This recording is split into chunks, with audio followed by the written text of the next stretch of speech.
Welcome to a Proactive Impulse. My name is Mark Cosgrove. Let's talk about sales.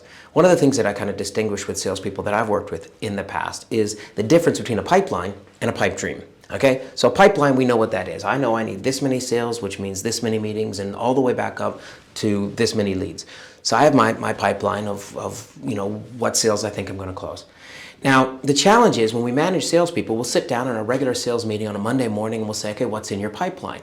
And the salespeople will say, well, I got this one, it's worth $1 million, and this one's worth $500,000, and it looks really great. They have this huge, really robust looking pipeline.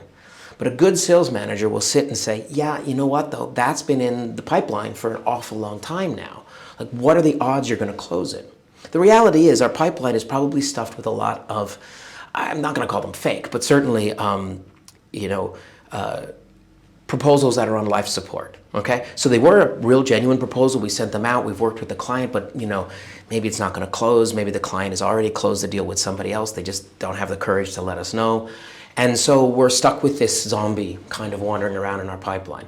The problem with that is it doesn't give you as an organization an accurate read on where your sales is right now and if there's a problem. You could be talking to somebody who has $1 million in his pipeline, but in reality, he's not going to close anything like enough to make his numbers this month, this quarter, this year.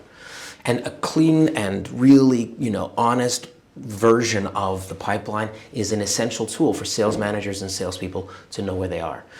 Because otherwise, it's not a pipeline, it's a pipe dream. My name is Mark Cosgrove, and this has been a Proactive Impulse.